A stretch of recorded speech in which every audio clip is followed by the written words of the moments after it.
Hey guys, today we're going to talk about the Mesa Boogie JP2C. It's John Petrucci's Mesa Boogie amp.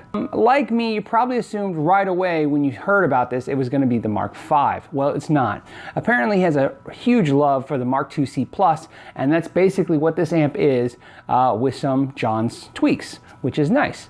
I was very lucky that a friend of mine, Eric, who I know through the shop, and his wife even takes lessons to learn guitar, which is amazing at the shop. Eric is loaning this to me. He's such a Petrucci fan that not only does he own all the guitars and the amps, he's so cool he let me borrow a very, very expensive amp. These are about $2,600, $2,700 amps to check it out, to see what I thought of it compared to, you know, my Mark Mini and stuff. And just to see what I thought of it. And I have to admit, I'm very impressed. I'm very impressed with this amp. So let me explain a couple things real fast to you that if you're in the market looking at something like this. I've owned the Mark IV combo and head. I did like it. I had the Mark V head. I did not love it. It was great, but I did not love it. And then I eventually got with the Mark V Mini, which is what I use now. This amp really, we're going to A/B it against the Mark V Mini to show you what you would be missing or not missing if you have either one of these amps, or if any one of these amps are in your crosshairs, so to speak, especially since they have a dramatic price difference at almost double the price for the John Petrucci version. But let's talk about what it does have. So it has 3 channels, which is really great. And the coolest thing is he gave it 2 EQ settings. Now, what's great about that, if you're not familiar with the series amps, is that most of the time, the majority of players that are into the Mark series do not use the EQ for clean. Clean, you just don't need to be bassy and huge, or you don't want to EQ it dynamically. Now, some will, so those are excluded, but the majority of us aren't using EQ for the clean channel. So that basically you now can assign the EQs to the 2 gain channels. So instead of having the gain channels share an EQ and be in that same position, now you can mess with that. Okay, so that I thought was a cool feature. I don't really necessarily feel that I needed that feature, even messing with the amps. I felt like once I set the EQ, I kind of am there, but it's a cool feature by far. I like the fact that it's small. It's a slightly smaller footprint than the Mark V. This amp is heavy. In fact, it's heavier than the Archon amp that I'm going to be A/B-ing against. I'm going to use today, we're going to A/B this against the Archon and the Mark V Mini. First impression was again, like the Mark V full-size head, I just felt sucked and overwhelmed into this. Just mastery of switches and knobs, pushing and pulling, and it just really didn't appeal to me at first. In fact, that's the best thing I can tell you of this. If you're into these amps, that's not a problem. The question today is, if you're not have you even tried one of these amps, or you're not into these amps, are you missing anything, or should you be checking them out? Well, you have to play with them. These amps definitely are read the manual or get a vibe of Mesa Boogie before you just start getting into them, right? One thing I think is funny is just because you learn to master one of your amps, don't apply that logic to all the amps you come across. It will fail you most of the time, so you know. We're going to start actually with channel 3 on the Mark JP2C. We're actually going to go to the highest gain and see how aggressive. Where is that John Petrucci tone? Now here's where I fell in love with it. Maybe you will too.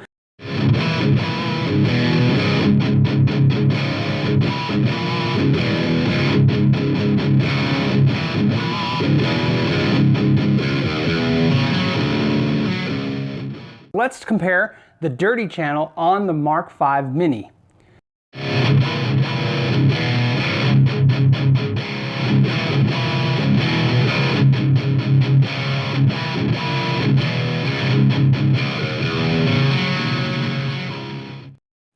So now we're going to compare the Archon's dirty channel.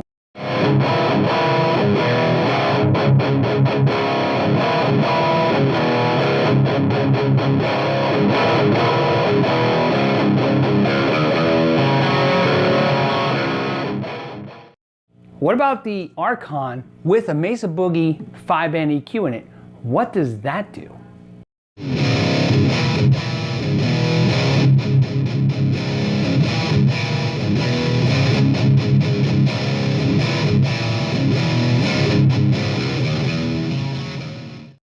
Now let's check out the JP2C's clean channel. It has 3 independent controls for reverb, so you can actually address that, which is very nice. You can put a little bit of reverb maybe on your rock channel, no reverb on your metal channel, and then a little bit more wet on the actual clean channel, the first channel.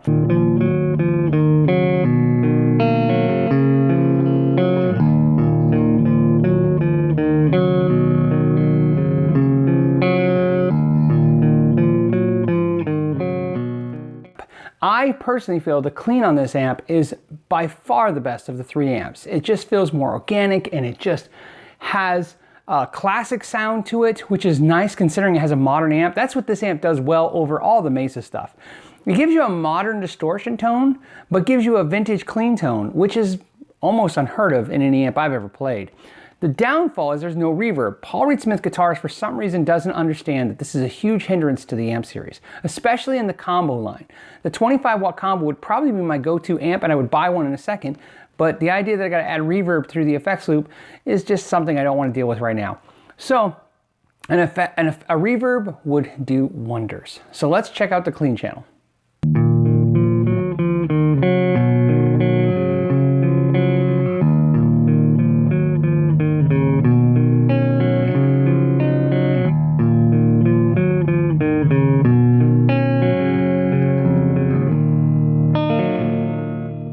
Now try the Mark V Mini's clean channel. The clean channel is going to be in the fat mode.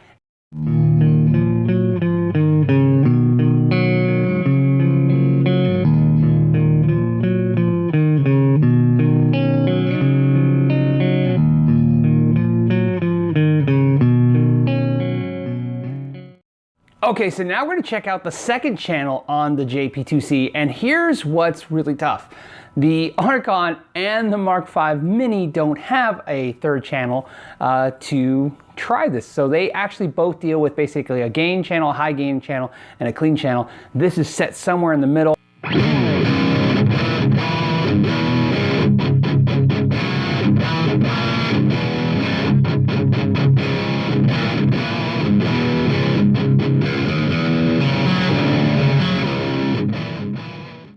Now the Mark V Mini doesn't have a third channel like the JP2C, but it does have switches that let you convert to different channels. Now they're not foot switchable, you'd have to reach over and do them, and without changing any controls, I'm going to take it from extreme mode to the Mark IIc Plus mode to see if we get maybe that mid-channel tone out of the JP2C.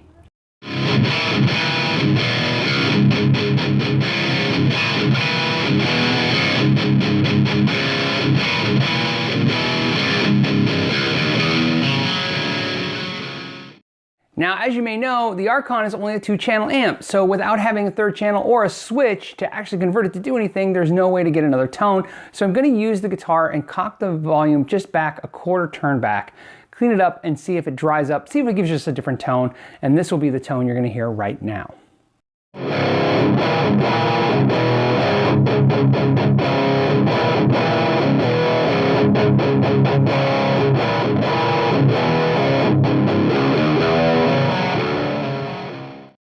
Well, I got my practice in for the day, especially with a King's X song, so that was fun.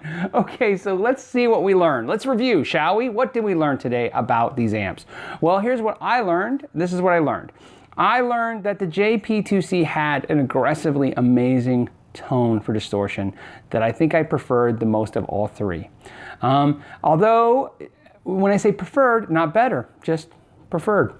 The clean channel, I like the Archon the most. This amp was my second favorite on the clean channel, and the JPC was my third favorite on the clean channels. On the, obviously the middle channel, the JP2C was amazing, and there was no way to kind of get that out of these 2 amps, but they did very good.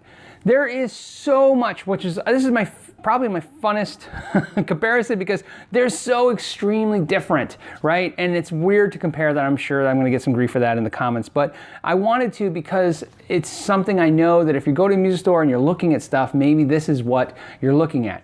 This thing is super light.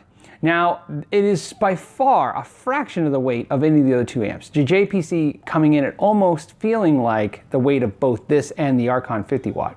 The 50 watt being about 10 pounds lighter, and this thing being at least half to less than half of the JP2C without a doubt. This is by far the lightest and smallest. The other thing to note about the JP2C that was not as exciting is that when, even in 60 watt mode, when I messed with it, trying to get it quiet, once you got it quiet, it sounded great, but it didn't sound any different or better than this. So if you're at home and practicing, the JP2C isn't going to give you a whole lot of tone differences at practice volumes over the Mark V Mini.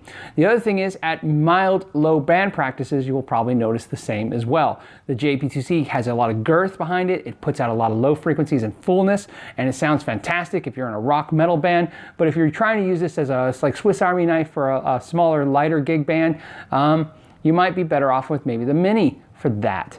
Now, overall though, the JP2C dominates this little guy without a doubt, because of the fact that it's just built to do that, all right? It's got a lot of great things going for it. The Archon is more of a true blue kind of old school Marshall kind of thing. It's really like a Marshall on steroids. It's just got that heavy distortion, cleans up to give you a lighter distortion, and has a great clean. The downfalls, again, no reverb, and they've had effects loop problems in the past, but they have corrected them. That's something to note also with the JP2C. They just recently, when they shipped out, had an effects loop issue, and so if you're looking to buy one, you need to make sure that you ask the vendor that is selling it to you that this has actually been sent back and fixed, or it's been post the modification that had the problem with the effects loop. Same with the Archon. You want to make sure that the one you're getting is going to have that fix, because again, when they were first launched, just like a lot of amps launched, there was some mistakes made somehow, or there was an issue, but they've been since corrected. As far as I know, the Mark V Mini has not had any issues for recall, but I could be wrong. Keeping in mind, I think I bought one of the first ones in the country, so by far. I know I got in the very first, because I bought it the day it came out. So there you go. Okay, so what did I take from all this? I took that they're all three great amps and you should check them out, but it was really fun. Whether or not I would get the JP2C, I'm not sure. I'm on the fence right now. We'll see what time tells. It's really expensive, and for me it would be even more so because I'd have to order it with this matching grill. It's just the thing I like, and that adds a lot of cost. Another $100 or $200 to the cost of the amp, and it's already kind of pricey. I will say this, it is an amp that I am going to seriously miss playing as soon as it goes back to Eric. Thank you again, Eric, for letting me check out that amp. It was pretty awesome.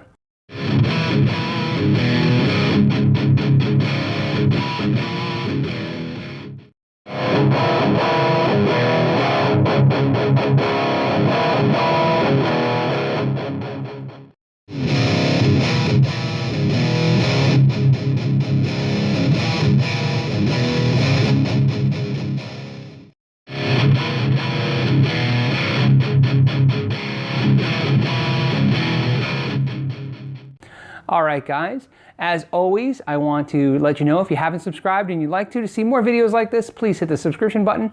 Please hit the thumbs up if you like the videos. If you don't like the videos, hit the thumbs down, because I can take it. And as always, thank you for your time, and know your gear.